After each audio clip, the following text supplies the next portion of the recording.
ਗੱਲ ਹੋਵੇਗੀ assist immigration ਤੋਂ ਅਰਪਿਤ ਦੇ ਨਾਲ। ਤੇ ਅਰਪਿਤ ਜਿਹੜੇ ਨੇ IRCC ਦੇ ਐਕਟਿਵ ਮੈਂਬਰ ਹੈਗੇ ਨੇ।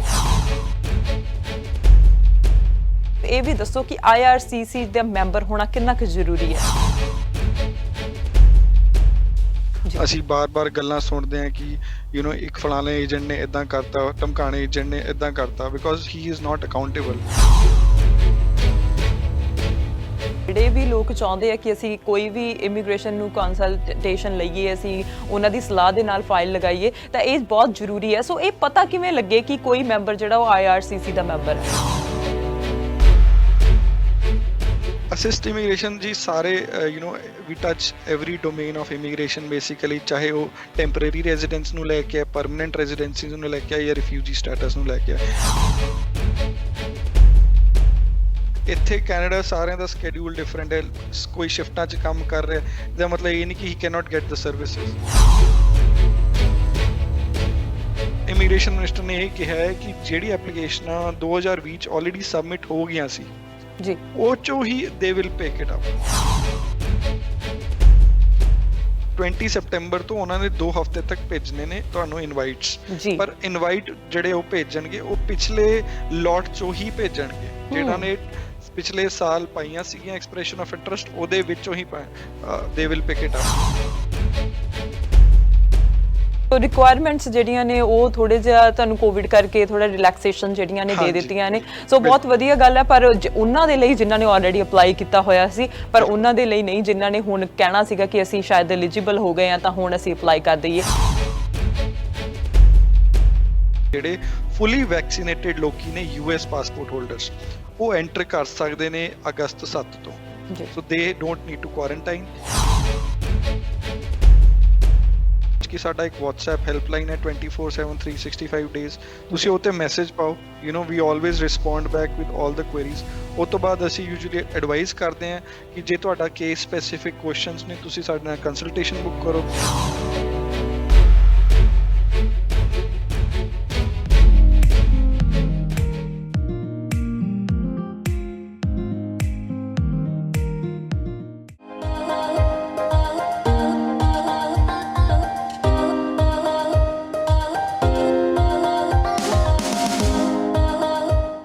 ਸਤਿ ਸ਼੍ਰੀ ਅਕਾਲ, ਤੁਸੀਂ ਦੇਖ ਰਹੇ ਹੋ ਸਾਂਝਾ TV। ਮੈਂ ਹਾਂ ਤੁਹਾਡੇ ਨਾਲ ਅਰਸ਼ਦੀਪ ਤੇ ਤੁਹਾਡਾ ਸਾਰਿਆਂ ਦਾ program way to go the complete immigration solution ਦੇ ਵਿੱਚ ਸਵਾਗਤ ਹੈ। ਇਸ ਪ੍ਰੋਗਰਾਮ ਦੇ ਵਿੱਚ ਅਸੀਂ ਇਮੀਗ੍ਰੇਸ਼ਨ ਦੇ ਨਵੇਂ ਰੂਲਸ ਦੇ ਬਾਰੇ, ਕੀ ਨਵੇਂ ਲਾਅ ਆਏ ਨੇ, ਕਿਹੜੀਆਂ ਐਪਲੀਕੇਸ਼ਨ ਸਬਮਿਟ ਕੀਤੀਆਂ ਜਾ ਰਹੀਆਂ ਨੇ, ਇਸ ਸਭ ਬਾਰੇ ਗੱਲ ਕਰਦੇ ਹਾਂ। ਤੇ ਹੁਣ ਬਹੁਤ ਸਾਰੀਆਂ ਨਵੀਆਂ ਅਨਾਉਂਸਮੈਂਟਸ ਆਈਆਂ ਨੇ ਜਿਸ ਦੇ ਬਾਰੇ ਅੱਜ ਇਸ ਪ੍ਰੋਗਰਾਮ ਦੇ ਵਿੱਚ ਗੱਲਬਾਤ ਹੋਵੇਗੀ, ਜਿਸ ਦੇ ਵਿੱਚ ਕੱਲ ਹੀ ਇੱਕ ਨਵੀਂ ਅਨਾਉਂਸਮੈਂਟ ਜਿਹੜੀ ਕੀਤੀ ਗਈ ਹੈ ਇਮੀਗ੍ਰੇਸ਼ਨ ਮਿਨਿਸਟਰ ਮਾਰਕੋ ਮੈਡੀਚੀਨੋ ਦੇ ਵੱਲੋਂ, ਜਿਨ੍ਹਾਂ ਨੇ ਸਰੀ ਦੇ ਵਿੱਚ ਇਹ ਅਨਾਉਂਸ ਕੀਤਾ ਆ ਕਿ ਪੇਰੈਂਟਸ ਗ੍ਰੈਂਡ ਪੇਰੈਂਟਸ ਦੀਆਂ ਐਪਲੀਕੇਸ਼ਨ ਜਿਹੜੀਆਂ ਨੇ 30,000 ਹੋਰ ਜਿਹੜੀਆਂ ਨੇ ਉਹ ਐਕਸੈਪਟ ਕੀਤੀਆਂ ਜਾਣਗੀਆਂ। ਹੁਣ ਇਹ ਹੋਰ ਨਵੇਂ ਕਿਹੜੇ ਲੋਕ ਅਪਲਾਈ ਕਰ ਸਕਦੇ ਆ, ਐਲੀਜੀਬਿਲਿਟੀ ਕ੍ਰਾਈਟੇਰੀਆ ਬਦਲਿਆ ਜਾਂ ਨਹੀਂ ਬਦਲਿਆ, ਕਿਹੜੀਆਂ ਨਵੀਆਂ ਡੀਟੇਲਸ ਐਡ ਕੀਤੀਆਂ ਗਈਆਂ ਨੇ, ਇਸ ਬਾਰੇ ਗੱਲ ਕਰਾਂਗੇ। ਤੇ ਨਾਲ ਹੁਣ ਬਾਰਡਰ ਖੁੱਲ੍ਹਣੇ ਸ਼ੁਰੂ ਹੋ ਗਏ ਨੇ। ਫੁੱਲੀ ਵੈਕਸੀਨੇਟ ਜਿਹੜੇ ਲੋਕ ਨੇ ਉਹ ਕੈਨੇਡਾ ਦੇ ਵਿੱਚ ਵਾਪਸ ਦਾਖਲ ਹੋ ਸਕਦੇ ਨੇ, ਐਂਟਰੀ ਕਰ ਸਕਦੇ ਨੇ। ਕਿਹੜੇ ਲੋਕ ਨੇ ਜਿਹੜੇ ਐਂਟਰ ਕਰ ਸਕਦੇ ਨੇ, ਕਿਉਂਕਿ ਅਜੇ ਵੀ ਜੇ ਇੰਡੀਆ ਪਾਕਿਸਤਾਨ ਦੀ ਗੱਲ ਕੀਤੀ ਜਾਵੇ ਤਾਂ ਉੱਥੋਂ ਸਿੱਧੀਆਂ ਫਲਾਈਟਾਂ ਨਹੀਂ ਆ ਰਹੀਆਂ। ਕਿ ਹੁਣ ਜਦੋਂ ਉੱਥੋਂ ਕਿਸੇ ਨੇ ਵਿਜ਼ਿਟ ਕਰਨ ਦੇ ਲਈ ਆਉਣਾ ਤਾਂ ਜਿਹੜੇ ਵਿਜ਼ਿਟਰ ਨੇ ਉਹਨਾਂ ਨੂੰ ਵੀਜ਼ੇ ਅਪਲਾਈ ਹੋ ਰਹੇ ਨੇ ਜਾਂ ਨਹੀਂ ਹੋ ਰਹੇ ਨੇ, ਕਦੋਂ ਉਹਨਾਂ ਨੂੰ ਅਪਲਾਈ ਕਰਨਾ ਚਾਹੀਦਾ ਹੈ। ਫਿਰ ਅਸੀਂ ਨਵਾਂ ਟੌਪਿਕ ਜੇ ਅਸੀਂ ਗੱਲ ਕਰੀਏ ਤਾਂ ਪ੍ਰਧਾਨ ਮੰਤਰੀ ਜਸਟਿਨ ਟਰੂਡੋ ਨੇ ਕੱਲ ਇਹ ਅਨਾਉਂਸ ਕੀਤਾ ਹੈ ਕਿ ਕੈਨੇਡਾ ਦੇ ਵਿੱਚ ਜਿਹੜੇ ਡਿਪੋਰਟੇਸ਼ਨ, ਜਦੋਂ ਅਸੀਂ ਖਬਰਾਂ ਦੀ ਗੱਲ ਕਰਦੇ ਹਾਂ, ਖਬਰਾਂ ਦੇ ਵਿੱਚ ਬੇਅੰਤ ਬਾਜਵਾ ਲਵਪ੍ਰੀਤ ਦਾ ਮਾਮਲਾ ਜਿਹੜਾ ਨੇ ਉਹ ਸੁਰਖੀਆਂ ਦੇ ਵਿੱਚ ਹੈ, ਜਿਸ ਨੂੰ ਲੈ ਕੇ ਬਹੁਤ ਸਾਰੇ ਲੋਕ ਹੋਰ ਜਿਹੜੇ ਨੇ ਉਹ ਸਾਹਮਣੇ ਆ ਰਹੇ ਨੇ, ਜਿਹੜੇ ਕਹਿ ਰਹੇ ਨੇ ਕਿ ਅਸੀਂ ਡਿਪੋਰਟ ਕਰਵਾ ਦਾਂਗੇ ਉਹਨਾਂ ਨੂੰ ਜਿਨ੍ਹਾਂ ਨੇ ਧੋਖਾਧੜੀ ਕੀਤੀ ਹੈ। ਪਰ ਪ੍ਰਧਾਨ ਮੰਤਰੀ ਨੇ ਇਹ ਕਲੀਅਰ ਕਰ ਦਿੱਤਾ ਹੈ ਕਿ ਅਸੀਂ ਆਪਣੇ ਲਾਅ 'ਚ ਕੋਈ ਚੇਂਜਸ ਨਹੀਂ ਕਰਾਂਗੇ, ਪਰ ਹਾਂ ਜਿਹੜੇ ਏਜੰਟ ਤੁਹਾਡੇ ਨਾਲ ਧੋਖਾ ਕਰਦੇ ਆ ਉਹਨਾਂ ਦੇ ਉੱਤੇ ਨੱਥ ਪਾਉਣ ਦੀ ਕੋਸ਼ਿਸ਼ ਹੈ ਜਿਹੜੀ ਉਹ ਕੀਤੀ ਜਾਏਗੀ। ਹੁਣ ਡਿਪੋਰਟੇਸ਼ਨ ਕਰਨੀ ਕਿੰਨੀ ਕੁ ਆਸਾਨ ਹੈ, ਕਿ ਇਹ ਇੰਨਾ ਹੀ ਈਜ਼ੀ ਹੈ ਕਿਸੇ ਨੂੰ ਡਿਪੋਰਟ ਕਰਵਾ ਦੇਣਾ ਕੈਨੇਡਾ ਦੇ ਵਿੱਚੋਂ? ਇਹ ਸਭ ਟੌਪਿਕਸ ਦੇ ਉੱਤੇ ਗੱਲ ਕਰਾਂਗੇ ਅੱਜ। ਗੱਲ ਹੋਵੇਗੀ ਅਸਿਸਟ ਇਮੀਗ੍ਰੇਸ਼ਨ ਤੋਂ ਅਰਪਿਤ ਦੇ ਨਾਲ। ਅਸਿਸਟ ਇਮੀਗ੍ਰੇਸ਼ਨ ਦੀ ਗੱਲ ਕਰੀਏ ਤਾਂ ਐਡਮਿੰਟਨ ਦੇ ਵਿੱਚ ਇਹਨਾਂ ਦੀ ਬ੍ਰਾਂਚ ਹੈਗੀ ਹੈ ਤੇ ਅਰਪਿਤ ਜਿਹੜੇ ਨੇ IRCC ਦੇ ਐਕਟਿਵ ਮੈਂਬਰ ਹੈਗੇ ਨੇ। ਇਹਨਾਂ ਬਾਰੇ ਹੋਰ ਜਾਣਕਾਰੀ ਵੀ ਲਵਾਂਗੇ ਤੇ ਨਾਲ ਇਹਨਾਂ ਟੌਪਿਕਸ ਦੇ ਉੱਤੇ ਵੀ ਗੱਲਬਾਤ ਕਰਾਂਗੇ। ਸੋ ਆਓ ਫਿਰ ਸਵਾਗਤ ਕਰ ਲੈਂਦੇ ਹਾਂ ਅਰਪਿਤ ਕੁਮਾਰ ਹੀਰਾ ਦਾ। ਸੋ ਅਰਪਿਤ ਜੀ, ਸਵਾਗਤ ਹੈ ਜੀ, ਸਤਿ ਸ਼੍ਰੀ ਅਕਾਲ। Thank you very much Arshdeep ji. ਸਤਿ ਸ਼੍ਰੀ ਅਕਾਲ ਸਾਂਝਾ TV ਦੇ ਸਾਰੇ ਸਰੋਤਿਆਂ ਨੂੰ। It's a pleasure to have you being here on Sanja TV today.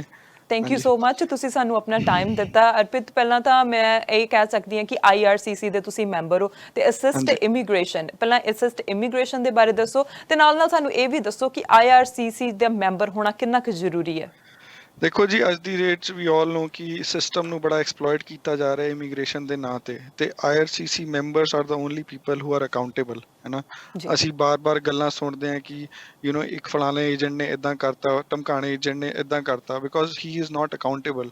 IRCC government ਦੀ ਇੱਕ ਡੈਜ਼ਿਗਨੇਟਿਡ ਬੋਡੀ ਹੈ ਜਿਹੜੇ ਏਜੰਟਸ ਨੂੰ ਰੈਗੂਲੇਟ ਕਰਦੀ ਹੈ ਐਂਡ ਦੇ ਆਰ ਅਕਾਊਂਟੇਬਲ। ਕੋਈ ਵੀ ਐਕਸ਼ਨ ਇੱਕ ਮੈਂਬਰ ਜਦ IRCC ਦਾ ਲੈਂਦਾ ਹੈ, ਉਹ ਹੀ is accountable for his action. ਪਰ ਜੇ ਤੁਸੀਂ ਇੱਕ ਨਾਨ ਰੈਗੂਲੇਟਿਡ ਮੈਂਬਰ ਨਾਲ ਆਪਣਾ ਕੋਈ ਵੀ ਟ੍ਰਾਂਜੈਕਸ਼ਨ ਕਰਦੇ ਹੋ, ਉਹ it is not accountable, not regulated. So ਇਹੀ ਡਿਫਰੈਂਸ ਹੈ ਹਮੇਸ਼ਾ ਕਿ ਤੁਸੀਂ ਇੱਕ ਰੈਗੂਲੇਟਿਡ ਤੇ ਨਾਨ ਰੈਗੂਲੇਟਿਡ ਏਜੰਟ ਵਿੱਚ। ਇਹੀ ਇੰਪੋਰਟੈਂਸ ਹੈ ਕਿ ਹਮੇਸ਼ਾ ਤੁਹਾਨੂੰ ਇੱਕ ਰੈਗੂਲੇਟਿਡ ਏਜੰਟ ਚੁਣਨਾ ਚਾਹੀਦਾ ਹੈ। ਸੋ ਐਂਡ ICCRC ਜਿਹੜੀ ਡੈਜ਼ਿਗਨੇਟਿਡ ਬੋਡੀ ਬਣਾਈ ਹੈ ਗਵਰਨਮੈਂਟ, ਇਸੀ ਕਰਕੇ ਬਣਾਈ ਹੈ ਕਿ ਜਿਹੜੇ ਬੰਦੇ ਨੇ ਜਿਨ੍ਹਾਂ ਨੇ ਪੜ੍ਹਾਈ ਕੀਤੀ ਹੈ, ਜਿਨ੍ਹਾਂ ਨੂੰ ਪ੍ਰੋਪਰ ਨੌਲੇਜ ਹੈਗੀ ਹੈ, ਐਕਸਪੀਰੀਅੰਸ ਹੈਗਾ, ਸਕਿੱਲਸ ਨੇ, ਉਹੀ ਤੁਹਾਨੂੰ ਇੱਕ ਰਾਈਟ ਐਡਵਾਈਸ ਦੇਣ ਇਮੀਗ੍ਰੇਸ਼ਨ ਵਾਸਤੇ, ਕੈਨੇਡਾ ਵਾਸਤੇ।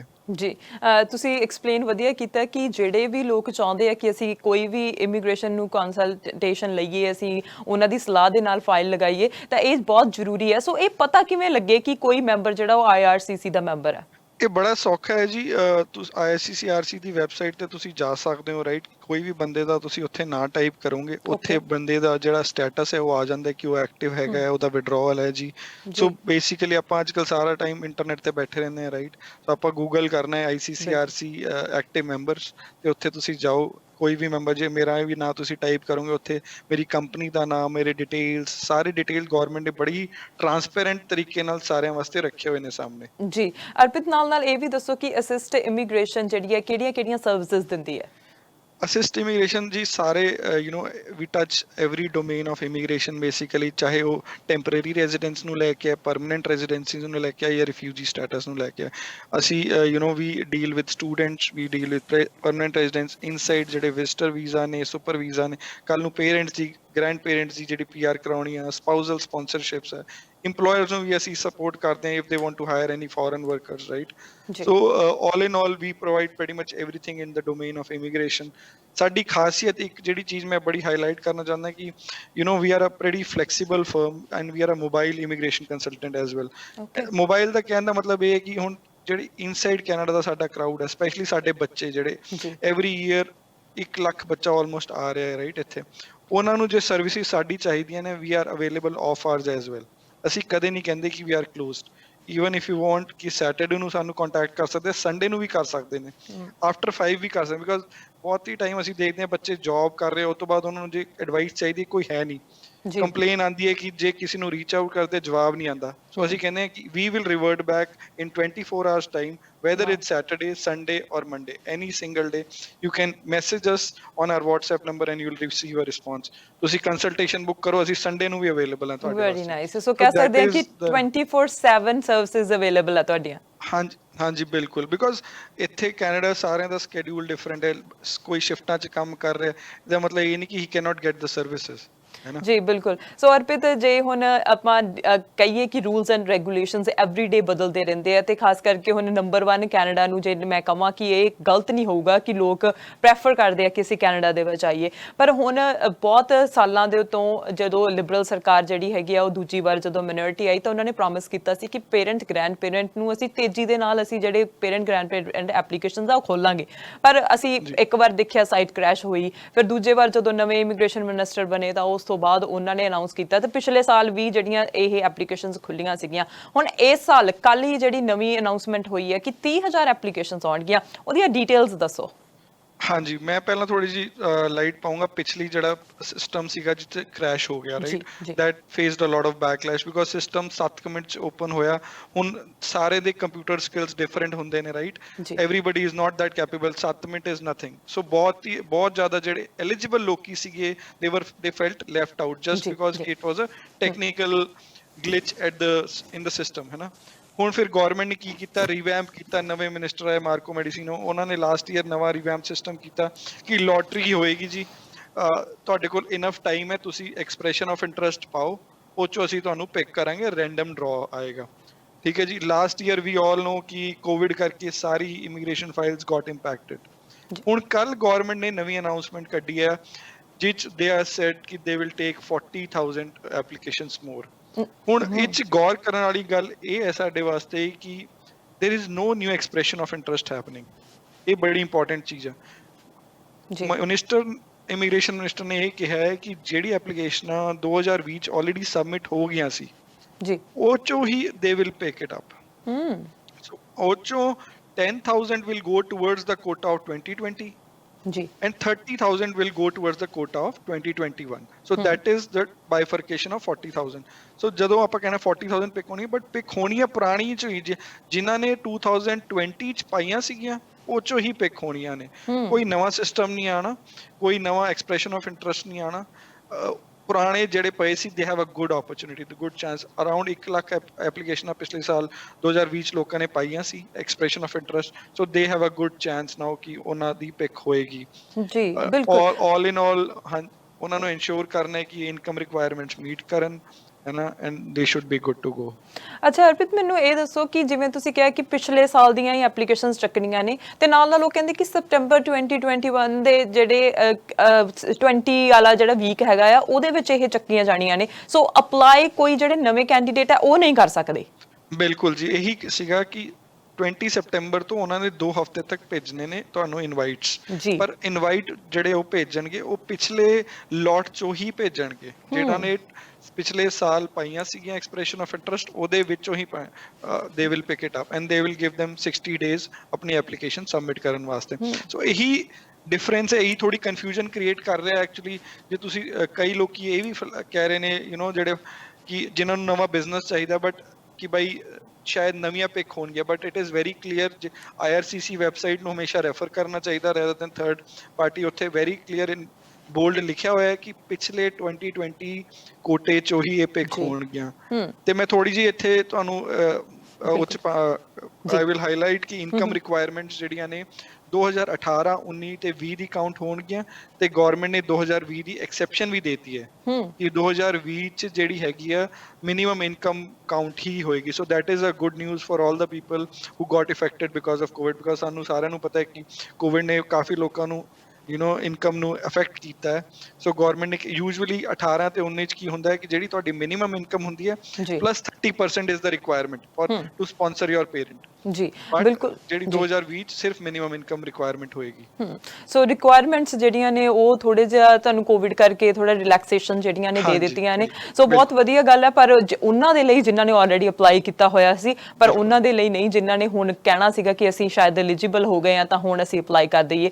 ਤੇ ਜਿਹੜੀਆਂ ਜਦੋਂ ਸਾਈਟ ਕ੍ਰੈਸ਼ ਹੋਈ ਸੀ ਉਹਨਾਂ ਦੀਆਂ ਐਪਲੀਕੇਸ਼ਨਸ ਆਈਆਂ ਸੀ ਅਜੇ ਤੱਕ ਉਹਨਾਂ ਦਾ ਵੀ ਕੋਈ ਪ੍ਰੋਸੀਡਿੰਗ ਜਾਂ ਉਹਨਾਂ ਨੂੰ ਵੀ ਕੋਈ ਹਜੇ ਇਹ ਨਹੀਂ ਦੱਸਿਆ ਗਿਆ ਕਿ ਤੁਹਾਡੀਆਂ ਐਪਲੀਕੇਸ਼ਨਸ ਅੱਗੇ ਵਧੀਆਂ ਜਾਂ ਨਹੀਂ ਵਧੀਆਂ। ਅਜੇ ਕਿਊ ਚ ਜਿਹੜੇ ਸਾਰੇ ਲੱਗੇ ਹੋਏ ਨੇ ਤੇ ਪਰ ਉਹਨਾਂ ਦਾ ਟਾਈਮ ਜਿਹੜਾ ਉਹ ਛੇਤੀ ਹੀ ਆ ਜਾਏਗਾ ਜਿਨ੍ਹਾਂ ਨੇ ਆਪਣੇ ਪੇਰੈਂਟਸ ਤੇ ਗ੍ਰੈਂਡ ਪੇਰੈਂਟਸ ਨੂੰ ਇੱਥੇ ਕੈਨੇਡਾ ਦੇ ਵਿੱਚ ਬੁਲਾਉਣਾ ਹੈ। ਤੇ ਨਾਲ ਹੁਣ ਅਰਪਿਤ ਮੈਨੂੰ ਇਹ ਦੱਸੋ ਕਿ ਕੈਨੇਡਾ ਦੇ ਵਿੱਚ ਨਵੀਆਂ ਜਿਹੜੀਆਂ ਨੇ ਉਹ ਅਨਾਉਂਸਮੈਂਟਸ ਕੀਤੀਆਂ ਜਾ ਰਹੀਆਂ ਨੇ ਬਾਰਡਰਸ ਨੂੰ ਲੈ ਕੇ ਕਿ ਬਾਰਡਰਸ ਜਿਹੜੀਆਂ ਨੇ ਉਹ ਫੁੱਲੀ ਵੈਕਸੀਨੇਟਡ ਲੋਕਾਂ ਦੇ ਵਾਸਤੇ ਓਪਨ ਹੈਗਾ ਆ। ਸੋ ਜਿਹੜੇ ਲੋਕ ਕੈਨੇਡਾ ਦੇ ਵਿੱਚ ਆਉਣਾ ਚਾਹੁੰਦੇ ਨੇ ਕੌਣ ਆ ਸਕਦਾ, ਕੌਣ ਐਂਟਰ ਕਰ ਸਕਦਾ, ਕੌਣ ਐਲੀਜੀਬਲ ਹੈ? ਹਾਂਜੀ, ਹੁਣ 2 ਦਿਨ ਪਹਿਲਾਂ ਹੀ ਗਵਰਨਮੈਂਟ ਨੇ ਥੋੜੀ ਰਿਲੈਕਸੇਸ਼ਨ ਅਨਾਉਂਸ ਕੀਤੀ ਹੈ। ਸਾਨੂੰ ਸਾਰਿਆਂ ਨੂੰ ਪਤਾ ਹੈ ਕਿ US ਦਾ ਬੜਾ ਕਾਮਨ ਬਾਰਡਰ ਹੈ ਕੈਨੇਡਾ ਨਾਲ ਜੁੜਿਆ ਹੋਇਆ ਰਾਈਟ। ਅਸੀਂ ਜਾਂਦੇ ਰਹਿੰਦੇ ਆ, it's very often people go visit ਹੈ ਨਾ, ਬਟ ਬਾਰਡਰ ਕਲੋਜ਼ ਸੀਗਾ। ਹੁਣ ਫਾਈਨਲੀ ਗਵਰਨਮੈਂਟ ਨੇ 2 ਦਿਨ ਪਹਿਲਾਂ ਡਿਕਲੇਅਰ ਕਰਤਾ ਕਿ ਜਿਹੜੇ ਫੁੱਲੀ ਵੈਕਸੀਨੇਟਡ ਲੋਕੀ ਨੇ US ਪਾਸਪੋਰਟ ਹੋਲਡਰਸ ਉਹ ਐਂਟਰ ਕਰ ਸਕਦੇ ਨੇ ਅਗਸਤ 7 ਤੋਂ। So they don't need to quarantine. Even ਜੇ 12 ਸਾਲ ਤੋਂ ਘੱਟ ਬੱਚਾ ਹੈਗਾ ਉਹਨਾਂ ਨਾਲ ਟਰੈਵਲ ਕਰ ਰਿਹਾ, let's assume he is visiting Canada, ਉਹਨੂੰ ਵੀ ਕੁਆਰੰਟਾਈਨ ਦੀ ਰਿਕੁਆਇਰਮੈਂਟ ਨਹੀਂ ਹੈ। ਬਟ ਅਗਸਤ 7 ਤੋਂ it's only applicable for US passport holders. ਠੀਕ ਹੈ ਜੀ। ਬਾਕੀ ਗੱਲ ਕਰੀਏ ਰੈਸਟ ਆਫ ਦਾ ਵਰਲਡ ਦੀ, ਜੇ ਰੈਸਟ ਆਫ ਦੀ ਵਰਲਡ ਦੀ ਗੱਲ ਕਰੀਏ ਉਹਨਾਂ ਵਾਸਤੇ ਸੈਪਟੈਂਬਰ 9 ਦੀ ਡੇਟ ਫਿਕਸ ਕੀਤੀ ਗਈ ਹੈ। If they are fully vaccinated then they can enter after September 9 for leisure purposes in Canada। ਠੀਕ ਹੈ ਜੀ। ਹੁਣ ਇੱਕ ਚੀਜ਼ ਬੜੀ ਇੰਪੋਰਟੈਂਟ ਹੈ in this whole thing ਜਿਹੜੀ ਜਾਣਨ ਵਾਲੀ ਹੈ ਕਿ ਬਈ ਤੁਹਾਨੂੰ ਵੈਕਸੀਨੇਸ਼ਨ ਦਾ ਪ੍ਰੂਫ ਕੈਰੀ ਕਰਨਾ ਪਏਗਾ whenever you enter the border। ਤੁਹਾਡੇ ਕੋਲ ਇੱਕ ਜੈਨੂਇਨ ਜਿਹੜੀ ਕੈਨੇਡਾ ਐਕਸੈਪਟ ਕਰ ਰਿਹਾ ਵੈਕਸੀਨੇਸ਼ਨ ਉਹਦਾ ਪ੍ਰੂਫ ਹੋਣਾ ਚਾਹੀਦਾ ਤੇ they will pick people randomly ਕਿ ਕਿਸੇ ਦਾ ਵੀ ਉਹ ਮੋਲੀਕੂਲਰ ਟੈਸਟ ਕਰਾ ਸਕਦੇ ਨੇ ਜੇ ਉਹਨਾਂ ਨੂੰ ਡਾਊਟ ਆਂਦਾ ਹੈ। ਸੋ ਜੇ ਬੰਦੇ ਕੋਲ ਵੈਕਸੀਨੇਸ਼ਨ ਦਾ ਪ੍ਰੂਫ ਨਹੀਂ ਹੈ, he or she may not be allowed to enter. ਜੀ ਬਿਲਕੁਲ, ਕਿਉਂਕਿ ਅਸੀਂ ਅਮਰੀਕਾ ਵਾਲੇ ਪਾਸਿਓਂ ਤਾਂ ਅਸੀਂ ਕੈਨੇਡਾ ਦੇ ਵਿੱਚ ਐਂਟਰ ਨਹੀਂ ਕਰ ਸਕਦੇ। ਹਾਂ, ਕੈਨੇਡਾ ਤੋਂ ਅਮਰੀਕਾ ਦੇ ਵਿੱਚ ਜਾ ਸਕਦੇ ਹਾਂ, ਕਿਉਂਕਿ ਅਮਰੀਕਾ ਨੇ ਅਜੇ ਕੁਝ ਵੀ ਅਨਾਉਂਸ ਨਹੀਂ ਕੀਤਾ। ਤੇ ਰੈਸਟ ਆਫ ਦ ਵਰਲਡ ਦੀ ਤੁਸੀਂ ਗੱਲ ਕੀਤੀ ਹੈ ਤਾਂ ਅਸੀਂ ਦੇਖਦੇ ਹਾਂ ਕਿ ਬਹੁਤ ਸਾਰੇ ਲੋਕ, ਅਸੀਂ ਜੇ ਇੰਡੀਆ ਪਾਕਿਸਤਾਨ ਦੀ ਗੱਲ ਕਰੀਏ ਤਾਂ ਉਹ ਇੱਥੇ ਆਉਣਾ ਚਾਹੁੰਦੇ ਨੇ, ਖਾਸ ਕਰਕੇ ਲੈਜਰ ਪਰਪਸ ਦੇ ਲਈ, ਘੁੰਮਣ ਫਿਰਨ ਦੇ ਲਈ। ਵਿਜ਼ਿਟਰ ਵੀਜ਼ਾ ਬਹੁਤ ਪਪੂਲਰ ਰਿਹਾ ਤੇ ਲੋਕ ਬਹੁਤ ਸਾਰੇ ਕੁਐਸਚਨਸ ਇਹ ਕਰਦੇ ਰਹਿੰਦੇ ਆ ਕਿ ਵਿਜ਼ਿਟਰ ਵੀਜ਼ਾ ਕਦੋਂ ਖੁੱਲ੍ਹਣਾ ਆ, ਕੀ ਵਿਜ਼ਿਟਰ ਵੀਜ਼ਾ ਜਾਰੀ ਹੋ ਰਹੇ ਨੇ, ਅਪਲਾਈ ਕਰ ਸਕਦੇ ਨੇ। Is that the right time to apply for visitor visa? ਹਾਂਜੀ, ਦੇਖੋ, as far as visitor visa is concerned, apply ਕਰਨ ਦੀ ਤਾਂ ਕਦੇ ਮਨਾਹੀ ਸੀਗੀ ਨਹੀਂ। ਤੁਸੀਂ ਸਿਸਟਮ 'ਚ ਫਾਈਲ ਕਦੇ ਵੀ ਪਾ ਸਕਦੇ ਹੋ, ਰਾਈਟ, ਬਟ ਉਹਦੀ ਰਿਜ਼ਲਟ ਨਹੀਂ ਆ ਰਹੇ ਸੀ। ਮੈਂ ਥੋੜਾ ਜਿਹਾ ਇੱਥੇ ਹਾਈਲਾਈਟ ਕਰੂੰਗਾ ਟਾਈਮਲਾਈਨ ਨੂੰ। ਜੇ ਤੁਸੀਂ ਵਿਜ਼ਟਰ ਵੀਜ਼ਾ ਦੀ ਟਾਈਮਲਾਈਨ ਨੂੰ ਦੇਖੋ, ਪਹਿਲਾਂ ਅਸੀਂ ਚੈੱਕ ਕਰਦੇ ਸੀਗੇ 365 days, something like that it was showing. 1 ਜੁਲਾਈ ਨੂੰ ਗਵਰਨਮੈਂਟ ਨੇ ਕਿਹਾ ਕਿ ਅਸੀਂ ਥੋੜਾ ਜਿਹਾ ਹੁਣ ਨਾਰਮਲ ਪ੍ਰੋਸੈਸਿੰਗ ਤੇ ਆਵਾਂਗੇ। ਸੋ as we are talking right now, ਅਸੀਂ processing time has reduced to 170 days. So that is a very good sign कि it shows कि government is now being a little more lenient. ਤੇ allow ਕਰਨਾ ਚਾਹੁੰਦੇ ਨੇ ਲੋਕੀ ਆਣ, ਵਿਜ਼ਿਟ ਕਰਨ ਕੈਨੇਡਾ ਨੂੰ, because at the end of the day ਉਹਨਾਂ ਗਵਰਨਮੈਂਟ ਵਾਸਤੇ ਵੀ ਇੱਕ ਵੱਡਾ ਰੈਵਨਿਊ ਸੋਰਸ ਹੈ ਕਿ ਵਿਜ਼ਟਰ ਆਉਂਦੇ ਨੇ, ਸਪੈਂਡ ਕਰਦੇ ਨੇ, ਕੰਟਰੀ ਦੀ ਇਕਨੋਮੀ ਨੂੰ ਸਪੋਰਟ ਹੁੰਦਾ ਹੈ। So now as far as the timing is concerned, ਮੈਂ ਕਹੂੰਗਾ yes definitely, specially after this new vaccination appointment, ਜੇ ਤੁਸੀਂ ਵੈਕਸੀਨੇਟਡ ਹੋ, ਤੁਹਾਡੇ ਪਲਾਨਸ ਹੈਗੇ ਨੇ, it is a good time to enter the pool, because already ਬਥੇਰੀਆਂ ਸਾਰੀਆਂ ਐਪਲੀਕੇਸ਼ਨ ਸਿਸਟਮ 'ਚ ਪਈਆਂ ਨੇ। ਸੋ ਜਿੰਨੀ ਤੁਸੀਂ ਲੇਟ ਕਰੋਗੇ ਉਨੀ ਤੁਹਾਡੀ application processing might get delayed. So definitely ਤੁਹਾਨੂੰ ਐਪਲੀਕੇਸ਼ਨ ਜੇ ਤੁਸੀਂ ਪਲਾਨ ਕਰ ਰਹੇ ਹੋ ਲਾਉਣੀ ਚਾਹੀਦੀ ਹੈ।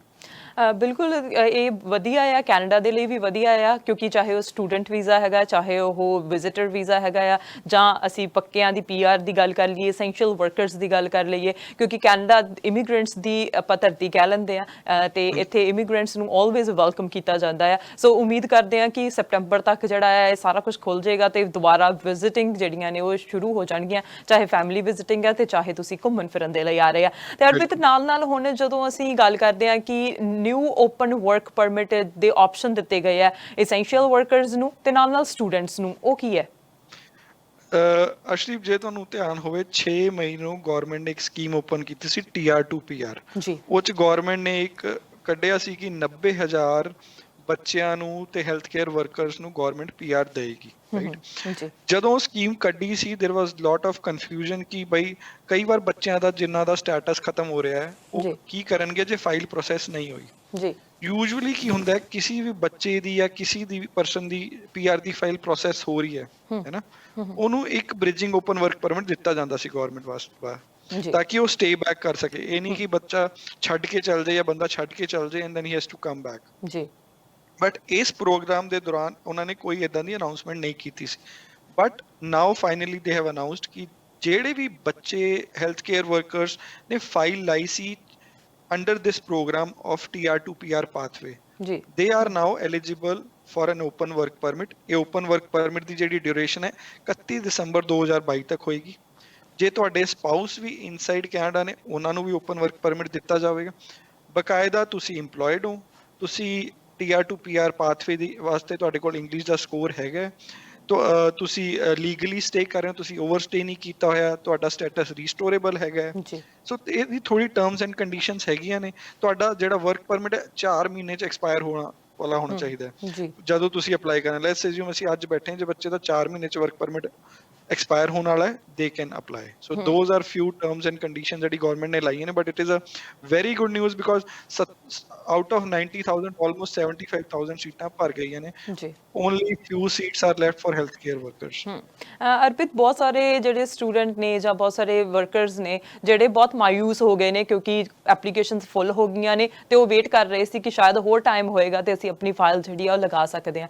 ਹੁਣ ਉਹਨਾਂ ਕੋਲ ਕੀ ਆਪਸ਼ਨ ਬਚ ਜਾਂਦਾ ਆ ਕਿ ਉਹ ਅਜੇ ਵੀ, ਜੇ ਚਾਹੇ ਅਸੀਂ ਕੈਨੇਡੀਅਨ ਐਕਸਪੀਰੀਅੰਸ ਕਲਾਸ ਦੀ ਗੱਲ ਕਰ ਲਈਏ, ਉਹਦਾ ਸਕੋਰ ਵੀ ਲਗਾਤਾਰ ਘੱਟ ਆ ਰਿਹਾ, ਕਿ ਉਹਨਾਂ ਦੇ ਲਈ ਹੋਰ ਆਪਸ਼ਨਸ, ਇਹ ਆਪਸ਼ਨ ਹੈਗੀ ਹੈ ਕਿ ਉਹ ਆਪਣਾ ਪ੍ਰੋਫਾਈਲ ਛੇਤੀ ਬਣਾ ਲੈਣ। ਸੋ ਕੀ ਆਪਸ਼ਨਸ ਉਹਨਾਂ ਦੇ ਲਈ ਅਵੇਲੇਬਲ ਹੈਗੀਆਂ ਨੇ? ਅੱਛਾ, ਤੁਸੀਂ ਬੜਾ ਵੈਲਿਡ ਪੁਆਇੰਟ ਪਿਕ ਕੀਤਾ ਇੱਥੇ, ਕੈਨੇਡੀਅਨ ਐਕਸਪੀਰੀਅੰਸ ਕਲਾਸ। ਜੇ ਅਸੀਂ ਟ੍ਰੈਂਡ ਚੈੱਕ ਕਰੀਏ, Canadian experience class is the best stream to apply PR।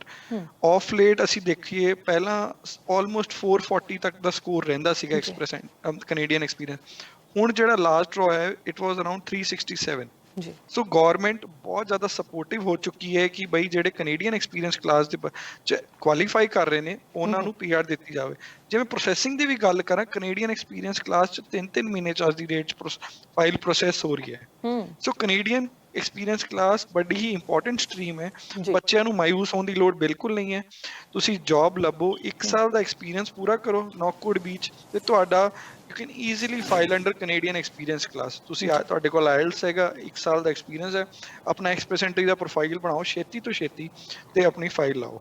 ਬਿਲਕੁਲ ਇਹ ਕਹਿ ਸਕਦੇ ਹਾਂ ਕਿ देयर आर ਮੈਨੀ ਆਪਸ਼ਨਸ। ਜੇ ਇੱਕ ਡੋਰ ਬੰਦ ਹੁੰਦੀ ਹੈ ਤਾਂ ਦੂਜੀ ਡੋਰ ਤੁਹਾਡੇ ਲਈ ਖੁੱਲ ਜਾਂਦੀ ਹੈ। ਸੋ ਬਹੁਤ ਸਾਰੀਆਂ ਆਪਸ਼ਨਸ ਹੈਗੀਆਂ ਨੇ। ਇਹ ਤੁਹਾਨੂੰ ਆਪਣੀ IRCC ਦੀਆਂ ਜਿਹੜੀਆਂ ਨਵੀਆਂ ਅਨਾਉਂਸਮੈਂਟਸ ਆਉਂਦੀਆਂ ਉਹਦੇ ਤੇ ਧਿਆਨ ਰੱਖਣਾ ਚਾਹੀਦਾ, ਜਾਂ ਕੰਸਲਟੈਂਟ ਨਾਲ ਕੰਸਲਟ ਜਿਹੜਾ ਕਰ ਲੈਣਾ ਚਾਹੀਦਾ। ਤੇ ਨਾਲ ਐਂਡ ਦੇ ਉੱਤੇ ਮੈਂ ਤੁਹਾਡੇ ਤੋਂ ਇਹ ਪੁੱਛਣਾ ਚਾਹੂੰਗੀ, ਕਿਉਂਕਿ ਇਹ ਚੀਜ਼ ਨਾ ਬਹੁਤ ਖਬਰਾਂ ਦੇ ਵਿੱਚ ਹੈਡਲਾਈਨਸ ਬਣੀ ਹੋਈ ਹੈ, ਖਾਸ ਕਰਕੇ ਜਦੋਂ ਅਸੀਂ ਇੱਕ ਨਿਊਜ਼ ਜਿਹੜੀ ਫਲੈਸ਼ ਹੋ ਰਹੀ ਸੀਗੀ ਬੇਅੰਤ ਬਾਜਵਾ ਤੇ ਲਵਪ੍ਰੀਤ ਮਾਮਲਾ, ਜਿਹਦੇ ਵਿੱਚ ਮੁੰਡੇ ਦੀ ਉੱਥੇ ਡੈਥ ਹੋ ਗਈ ਹੈ ਤੇ ਹੁਣ ਡੈਪੂਟੇਸ਼ਨ ਦੀ ਗੱਲ ਕੀਤੀ ਜਾ ਰਹੀ ਹੈ ਕਿ ਅਸੀਂ ਡਿਪੋਰਟ ਕਰਵਾ ਦੇਣਾ। ਸੋ ਅਜਿਹੇ ਮਾਮਲਿਆਂ ਦੇ ਵਿੱਚ ਸਿਰਫ ਉਹ ਪਾਰਟਿਕੂਲਰ ਮਾਮਲਾ ਨਹੀਂ, ਅਜਿਹੇ ਬਹੁਤ ਸਾਰੇ ਮਾਮਲੇ ਜਿਹੜੇ ਸਾਹਮਣੇ ਆ ਗਏ ਨੇ। ਹੁਣ ਕੀ ਕੈਨੇਡਾ ਦੇ ਵਿੱਚੋਂ ਡਿਪੋਰਟ ਕਰਨਾ ਕਿਸੇ ਨੂੰ ਇੰਨਾ ਹੀ ਸੌਖਾ, ਕਿੰਨਾ ਕੁ ਸੌਖਾ ਕਿਸੇ ਨੂੰ ਡਿਪੋਰਟ ਕਰਨਾ? ਦੇਖੋ, ਡਿਪੋਰਟੇਸ਼ਨ ਦੇ ਬੇਸਿਸ ਹੁੰਦੇ ਨੇ, ਕਾਫੀ ਸਾਰੇ ਬੇਸਿਸ ਗਵਰਨਮੈਂਟ ਨੇ ਬਣਾਏ। ਜਿਹੜੇ ਕਾਮਨ ਬੇਸਿਸ ਹੈ ਮੈਂ ਉਹ ਡਿਸਕਸ ਕਰੂੰਗਾ। ਇੱਕ ਜਿੰਨਾ ਦਾ overstay, there are two ways. ਬੰਦਾ ਲੀਗਲੀ ਐਂਟਰ ਕਰਦਾ ਹੈ ਤੇ ਓਵਰਸਟੇ ਕਰ ਜਾਂਦਾ ਹੈ, ਤੇ ਇੱਕ ਬੰਦਾ ਇਲੀਗਲੀ ਕਰਦਾ ਹੈ ਐਂਟਰ ਤੇ ਉਹ ਰਹਿ ਰਿਹਾ ਹੁੰਦਾ। ਇਹ ਦੋ ਸਭ ਤੋਂ ਕਾਮਨ ਕੇਸਿਸ ਨੇ ਜਿਹ ਚ ਤੁਹਾਨੂੰ ਡਿਪੋਰਟੇਸ਼ਨ ਹੁੰਦੀ ਹੈ। ਅਪਾਰਟ ਫਰੋਮ ਦੈਟ ਜਿਹੜੇ ਕੋਈ ਹੈਲਥ ਬੇਸਿਸ ਤੇ ਇਨਐਡਮਿਸਿਬਲ ਨੇ, ਉਹਨਾਂ ਦੀ ਡਿਪੋਰਟੇਸ਼ਨ ਹੈ। ਹੁਣ ਇਹ ਜਿਹੜਾ ਮਾਮਲਾ ਹੈਗਾ, ਇਹਦਾ ਜੇ ਥੋੜਾ ਜਿਹਾ ਬੈਕਗਰਾਉਂਡ ਦੇਖੀਏ ਤਾਂ ਵੀ ਨੋ ਕਿ it was a marriage of almost convenience, ਹੈ ਨਾ ਜੀ। ਜਦੋਂ ਇੱਕ ਬੱਚਾ ਆਂਦਾ ਹੈ ਜਾਂ ਕੋਈ ਵੀ ਆਂਦਾ ਹੈ, ਉਹਨੂੰ ਕਿਹਾ ਜਾਂਦਾ ਹੈ ਕਿ you should be financially stable, ਹੈ ਨਾ ਜੀ। ਜੇ ਤੁਸੀਂ ਫਾਈਨੈਂਸ਼ੀਅਲੀ ਸਟੇਬਲ ਨਹੀਂ ਹੋ ਤਾਂ ਗਵਰਨਮੈਂਟ ਕਹਿੰਦੀ ਹੈ ਕਿ ਬਈ ਤੁਸੀਂ you are not allowed to get visa basically, ਹੈ ਨਾ। ਹੁਣ ਇਸ ਕੇਸ ਚ ਦੇਖਿਆ ਗਿਆ ਕਿ ਕੁੜੀ whatever the reason ਵੀ, ਮੁੰਡੇ ਨੇ ਸਪੋਰਟ ਕੀਤਾ because he wanted to come here ਤੇ ਉਹਦੇ IELTS ਸਕੋਰ ਨਹੀਂ ਆ ਰਹੇ ਸੀ, ਕੁੜੀ ਦਾ ਸਕੋਰ ਆ ਗਿਆ ਐਂਡ ਆਲ ਦੈਟ। ਹੁਣ ਦੇਖਣ ਵਾਲੀ ਗੱਲ ਇਹ ਹੈ ਕਿ ਬੇਸਿਕਲੀ ਤਾਂ ਕੁੜੀ ਫਾਈਨੈਂਸ਼ੀਅਲੀ ਸਟੇਬਲ ਨਹੀਂ ਸੀ। ਜੇ ਉਸ ਬੇਸਿਸ ਤੇ ਦੇਖਿਆ ਜਾਵੇ ਤਾਂ ਉਹਨੂੰ ਵੀਜ਼ਾ ਵੀ ਨਹੀਂ ਲੱਗਣਾ ਚਾਹੀਦਾ ਸੀਗਾ। ਸੋ ਜੇ ਅਸੀਂ ਓਨੀ ਡੈਪਥ ਚ ਜੇ ਕਰਾਂਗੇ, ਇਨਵੈਸਟੀਗੇਸ਼ਨ ਹੋਏਗੀ ਤਾਂ basically she might get deported, right, because eventually the means were wrong, right. But deportation ਇੰਨੀ ਸੌਖੀ ਨਹੀਂ ਹੈ ਕਿਸੇ ਵਾਸਤੇ ਵੀ, specially because there are lot of legal means available ਜਿਹੜਾ ਬੰਦੇ ਨੂੰ ਡਿਪੋਰਟ ਕਰਦੇ ਹੋ ਉਹ ਤੋਂ ਬਾਅਦ ਵੀ। ਤੇ ਇੱਕ ਜਸਟੀਫਿਕੇਸ਼ਨ ਤੇ ਪ੍ਰੂਫ ਵੀ ਓਬਵੀਅਸਲੀ ਚਾਹੀਦਾ ਹੈ ਕਿ ਬਾਈ that thing happened, illegal thing happened, and even ਤੁਹਾਨੂੰ ਪਤਾ ਮਿਨਿਸਟਰ ਟਰੂਡੋ ਨੇ ਵੀ ਕੱਲ ਕਿਹਾ ਕਿ ਜਿਹੜੀ ਰੋਂਗ ਪ੍ਰੈਕਟਿਸਿਸ ਹੋ ਰਹੀਆਂ ਨੇ ਕੰਸਲਟੈਂਟਾਂ ਦੁਆਰਾ ਇੰਡੀਆ 'ਚ, ਉਹਨਾਂ ਨੂੰ ਐਕਚੁਅਲੀ ਲੋਕਾਂ ਨੂੰ ਆਪ ਹੀ ਅਕਾਊਂਟੇਬਲ ਹੋਣਾ ਪੈਣਾ ਥੋੜਾ ਜਿਹਾ।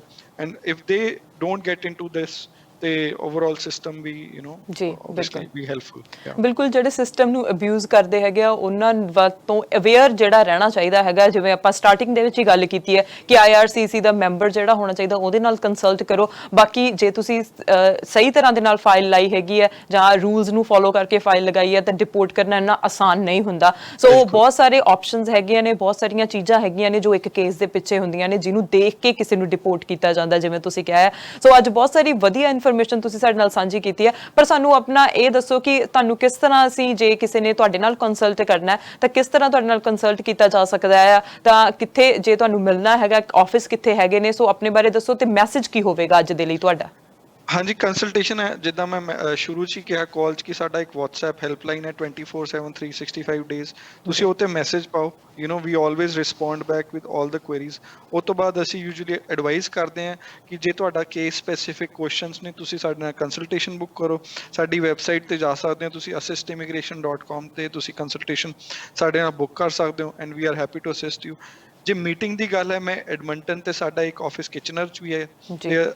both the places again it's on appointment basis. ਤੁਸੀਂ ਸਾਡੇ ਨਾਲ ਅਪਾਇੰਟਮੈਂਟ ਬੁੱਕ ਕਰੋ and we are happy to assist you. But ਜੇ ਤੁਸੀਂ like I said off hours ਵੀ ਸਾਡੇ ਨਾਲ ਕੰਸਲਟੇਸ਼ਨ ਚਾਹੁੰਦੇ ਹੋ, ਸਾਨੂੰ ਸਾਡੀ ਹੈਲਪਲਾਈਨ WhatsApp ਤੇ ਮੈਸੇਜ ਕਰੋ, we'll reply back in 24 hours. ਜੀ ਬਿਲਕੁਲ, thank you so much Arpit, ਅੱਜ ਟਾਈਮ ਦੇਣ ਦੇ ਲਈ, ਸਾਡੇ ਨਾਲ ਇਨਫੋਰਮੇਸ਼ਨ ਸਾਂਝੀ ਕਰਨ ਦੇ ਲਈ। ਸੋ ਅਗਲੀ ਵਾਰ ਜਦੋਂ ਨਵੀਂ ਇਨਫੋਰਮੇਸ਼ਨ ਹੋਈ ਤਾਂ ਤੁਹਾਡੇ ਨਾਲ ਗੱਲਬਾਤ ਜ਼ਰੂਰ ਕੀਤੀ ਜਾਵੇਗੀ। ਅੱਜ ਲਈ ਤੁਹਾਡਾ ਬਹੁਤ ਬਹੁਤ ਧੰਨਵਾਦ। Thank you so much, Ashdeep, for having me here. It was an honor to be with Rhythm Sanja TV, है ना? I look forward to more conversation with your team. Thank you. Thank you so much. Thank you, ji. ਸੋ ਅੱਜ assist immigration ਤੋਂ ਅਰਪਿਤ ਹੀਰਾ ਦੇ ਨਾਲ ਗੱਲਬਾਤ ਹੋਈ, ਜਿਨ੍ਹਾਂ ਨੇ ਸਾਨੂੰ ਅੱਜ ਬਹੁਤ ਸਾਰੀ ਇਨਫੋਰਮੇਸ਼ਨ ਦਿੱਤੀ ਹੈ ਕਿ ਕੰਸਲਟੈਂਟ ਤੋਂ ਸਾਨੂੰ ਬਚਣਾ ਚਾਹੀਦਾ, ਗੋਸਟ ਕੰਸਲਟੈਂਟਸ ਤੋਂ, ਤੇ IRCC ਦਾ ਮੈਂਬਰ ਹੋਣਾ ਚਾਹੀਦਾ ਤੇ ਖੁਦ ਵੀ ਇਹ IRCC ਦੇ ਐਕਟਿਵ ਮੈਂਬਰ ਹੈਗੇ ਨੇ। ਸੋ ਤੁਸੀਂ ਉਹ ਲਿਸਟ ਲੱਭ ਸਕਦੇ ਹੋ ਤੇ ਉਹਨਾਂ ਦੇ ਨਾਲ ਕੰਸਲਟ ਕਰ ਸਕਦੇ ਹੋ ਜਿਹੜੇ IRCC ਦੇ ਮੈਂਬਰ ਹੋਣ। ਤੇ ਜੇ ਤੁਸੀਂ ਚਾਹੁੰਦੇ ਆ ਕਿ ਅਰਪਿਤ ਦੇ ਨਾਲ ਤੁਸੀਂ ਗੱਲਬਾਤ ਕਰਨੀ ਹੈ, ਇਹਨਾਂ ਦੇ ਨਾਲ ਤੁਸੀਂ ਪੁੱਛਣਾ ਹੈ, ਕੰਸਲਟੇਸ਼ਨ ਕਰਨੀ ਹੈ, ਤਾਂ ਇਹਨਾਂ ਨੂੰ ਤੁਸੀਂ 5879873506 587 987 3506 ਦੇ ਉੱਤੇ ਤੁਸੀਂ ਇਹਨਾਂ ਨੂੰ ਕਾਲ ਕਰ ਸਕਦੇ ਆ ਤੇ ਇਹ ਤੁਹਾਨੂੰ 24 ਘੰਟਿਆਂ ਦੇ ਵਿੱਚ ਤੁਹਾਨੂੰ ਬੈਕ ਕਰਨਗੇ, ਰਿਪਲਾਈ ਬੈਕ ਕਰਨਗੇ। ਸੋ 24/7 ਇਹਨਾਂ ਦੀਆਂ ਸਰਵਿਸਿਜ਼ ਅਵੇਲੇਬਲ ਹੈਗੀਆਂ ਨੇ। ਹੋਰ ਇਮੀਗ੍ਰੇਸ਼ਨ ਕੰਸਲਟੈਂਟਸ ਦੇ ਨਾਲ ਤੁਹਾਡੀਆਂ ਗੱਲਬਾਤ ਇਸ ਤਰ੍ਹਾਂ ਕਰਵਾਉਂਦੇ ਰਵਾਂਗੇ, ਜਾਣਕਾਰੀ ਤੁਹਾਡੇ ਤੱਕ ਪਹੁੰਚਾਉਂਦੇ ਰਵਾਂਗੇ। ਤੁਸੀਂ ਦੇਖਦੇ ਰਹੋ ਸਾਂਝਾ TV ਤੇ ਮੈਨੂੰ ਅਰਸ਼ਦੀਪ ਨੂੰ ਦਿਓ ਇਜਾਜ਼ਤ। ਸਤਿ ਸ਼੍ਰੀ ਅਕਾਲ।